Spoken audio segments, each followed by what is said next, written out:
की वीडियो में हम कुछ ऐसे इंपॉर्टेंट सवाल के बारे में बात करने वाले हैं जो कि अक्सर एमपीएससी एसपीएस के द्वारा पूछे जाते हैं। मैंने कई बार कमेंट बॉक्स में भी देखा है, व्हाट्सएप पे मैसेजेस किए और अदर वीडियोस में भी मैंने बच्चों के कमेंट देखे। वहां पे हम उनसे कुछ ऐसे कॉमन सवाल होते हैं जो हमेशा वो पूछते हैं। वीडियो में हम यही देखने वाले हैं क्या है वो इंपॉर्टेंट ऐसे सवाल जो कि एक्सपीएस के द्वारा पूछे जाते हैं और कोशिश करेंगे उसका आंसर भी आपको दे पाए। सवाल है कि हमारे लिए सबसे बेस्ट नोट्स कौन से हैं, और ये सवाल हमेशा बिगनर्स के द्वारा बहुत पूछा जाता है और कई बार उनको मन में डाउट रहता है कि हम ऐसे किस कोचिंग के नोट्स ले जिससे कि हमारा पूरा सिलेबस कंप्लीट हो जाए और हमारा एग्जाम क्वालिफाई हो जाए। बात आती सिलेबस हमारा कंप्लीट हो जाए। देखिए, आप किसी भी कोचिंग के नोट्स लीजिए, आकार, निर्माण, महात्मा गांधी, सिविल जॉब, वेदांता, किसी भी कोचिंग के नोट्स ले लीजिए, सिलेबस आपका सभी कोचिंग के नोट्स में कंप्लीट हो जाएगा। क्योंकि जिस भी कोचिंग ने अपने नोट्स बनाए हैं उन्होंने सिलेबस को ध्यान में रखकर ही नोट्स को तैयार किया है। तो यहाँ ये डाउट बिल्कुल खत्म हो जाता है आपका कि हमारा सिलेबस किस कोचिंग के नोट से कंप्लीट होगा। आप किसी के भी लेंगे आपका सिलेबस कंप्लीट हो जाएगा। कई सारे कोचिंग के नोट्स देखे हैं तो मुझे जो डिफरेंस समझ में आया है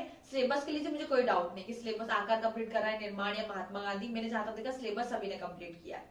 प्रॉपरली ना सिलेबस के टॉपिक्स दिए हुए हैं। अगर मैं इन सभी कोचिंग में डिफरेंस की बात करूं तो मुझे क्या डिफरेंस समझ में आया वो मैं आपको बता देती हूँ। सबसे पहला मुझे डिफरेंस देखने को मिलता है लैंग्वेज का।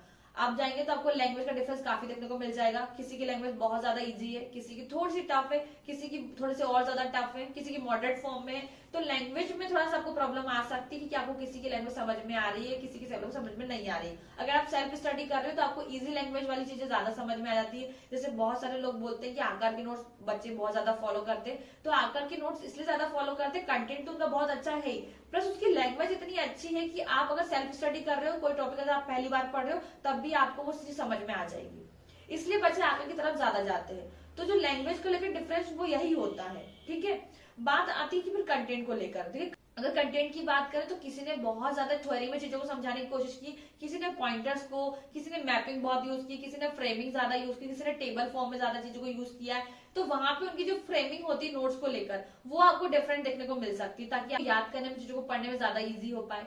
ऐसे डिफरेंस होते हैं जो कि नोट्स को थोड़ा अलग बनाते हैं। तो यहाँ पे डिपेंड करता है कि आपको किसका समझ में आ रहा है। मैंने अगर आपको बोला कि नहीं आप निर्माण का ले लीजिए या महात्मा गांधी या आकार का ले लीजिए या वेदांता का, मैंने किसी की अगर आपको रेफरेंस किया है कि आप इसकी जाके ले लीजिए, हो सकता है वो मुझे समझ में आ रहे पर आपको नहीं आ रहे हैं, आपको आ रहे बट किसी थर्ड पर्सन को नहीं आ रहे हैं। तो ये जो चीजें होती ना, यहाँ पे आपको खुद अपने आप को बेस्ट देखना होगा कि मेरे लिए क्या बेस्ट है। क्योंकि पढ़ना आपको है, एक बुकलेट नहीं है। मेंस में अगर आप देखो तो 25 से 30 बुकलेट होती है, इतनी सारी आपकी यूनिट्स हैं और आपको एक साथ इन लोगों को पढ़ना भी है। तो आपके लिए समझना बहुत जरूरी कि आपको किसके समझ में आ रहे हैं। अगर आपको लग रहा है कि नहीं मुझे आकार के समझ में आ रहे तो आप आंख बंद करके आकार के नोट्स को ले सकते हो, क्योंकि आपको समझ में आ रहा है। आप ये डाउट मत लाओ दिमाग में कि मेरा सिलेबस कंप्लीट होगा या नहीं होगा, क्योंकि आकार के नोट्स या किसी भी कोचिंग के नोट्स मैंने पहले भी बताया कि सिलेबस आपका सभी में कंप्लीट होगा। ठीक है, अगर आपको निर्माण समझ में आ रहा है तो निर्माण ले लीजिए। ठीक है, तो यहाँ पे आपका समझना बहुत जरूरी है। तो इसी का सोल्यूशन हम लोग लेकर आए थे कि मैंने आपको पहले ही बताया था कि हम एमपीएससी मेंस के नोट्स के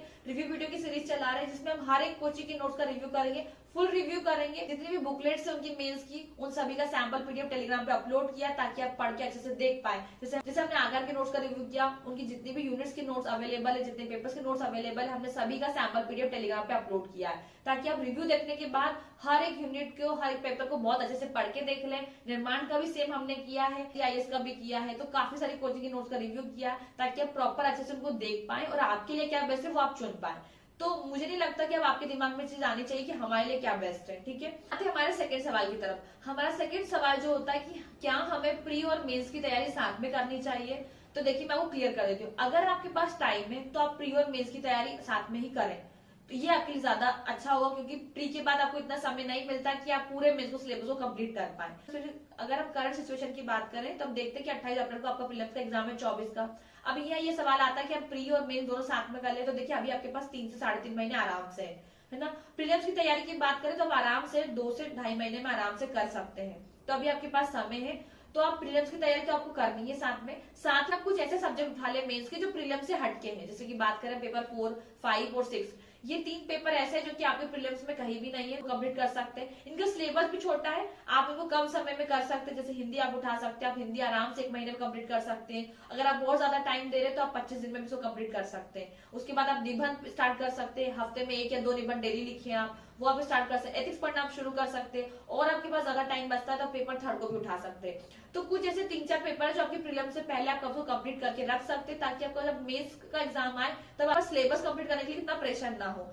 तो यहाँ पे थोड़ा सा स्मार्ट स्टडी करने की जरूरत है कि आपको प्री और मेंस को कैसे मेंटेन करना है, कैसे किस पेपर को स्टार्ट करना है, ये पड़ता है आपके अपने टाइम टेबल पर। आप अपना टाइम टेबल ऐसा बनाए प्री और मेंस को दोनों को साथ में लेकर चल सके, आपका प्री भी ना छूटे ना ही आपका मेंस छूटे। तो ये डिपेंड करता है कि आप अपना टाइम टेबल कैसे क्रिएट कर रहे हैं। ठीक है, सवाल यही होता है कि हम शेड्यूल तो बना लेते हैं, टाइम टेबल बना लेते हैं, बट वो हमसे ज्यादा टाइम तक फॉलो नहीं हो पाता। तो हम एक हफ्ते तो उस शेड्यूल को फॉलो करते हैं, फिर वो हमारा शेड्यूल बिगड़ जाता है। तो अगर आपके साथ ये प्रॉब्लम है तो आप पर डे का अपना शेड्यूल बनाइए। जैसे कि आपने रात में सोने से पहले अपना पूरा शेड्यूल बनाया, आपने अपने डायरी में लिखा कि मुझे कल उठ के ये काम करना है, मुझे टॉपिक कंप्लीट करना है, रिवीजन करना है, आंसर राइटिंग करनी है, जो भी आपको अपनी स्टडी में प्रोसेस करना है वो आप सोने से पहले अपनी डायरी में लिख लें, डेट वाइज कि कल की डेट में मुझे ये काम करना है। वो आपने डेट वाइज पूरा लिख लिया। नेक्स्ट डे आपने अपनी स्टडी करने से पहले आपने पूरा शेड्यूल को देखा कि यार मेरा शेड्यूल में ये चीजें मेंशन है जो कि मुझे आज का कंप्लीट करनी है। आपने आज का टास्क कंप्लीट किया, आपका टास्क कंप्लीट हो गया, आपने क्रॉस कर दिया, ठीक है। तो आपको मन में कहीं ना कहीं मोटिवेशन भी आता है कि यार मैंने कोई टास्क लिखा था वो मैंने आज कंप्लीट कर दिया।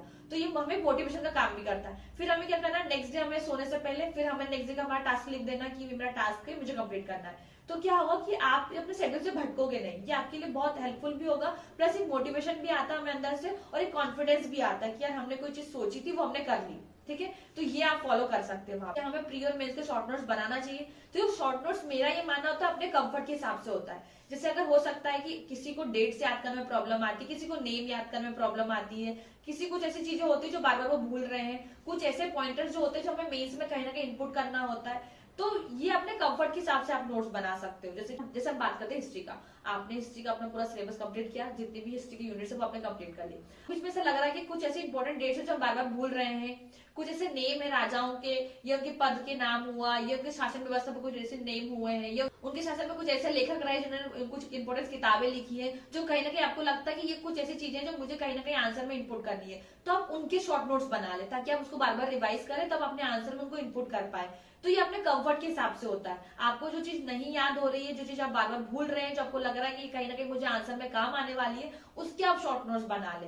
ठीक है, तो ये अपने कंफर्ट के हिसाब से आप बनाए, किसी का कॉपी ना करें कि उसके शॉर्ट नोट्स आपने कॉपी कर लिए। हो सकता है कि उसको जो चीजें याद नहीं हो रही आपने उसने अपने हिसाब से बनाया हो, सेम आपके साथ नहीं हो सकता। तो आप अपने कंफर्ट के हिसाब से ही आप अपना शॉर्ट नोट्स बनाएं। जो मैं अपने साइड से आपको बताना चाहूंगी, जैसे बहुत सारे स्टूडेंट के दिमाग में ये रहता है कि पहले हम पूरा सिलेबस कंप्लीट कर ले, देन उसके बाद में हम मेंस की आंसर राइटिंग स्टार्ट करें। आप बिल्कुल भी ऐसा ना करें। बनाए कि आपको डेली 2 से 3 आंसर्स लिखना है, एक 3 नंबर का, 5 नंबर, 11 नंबर में।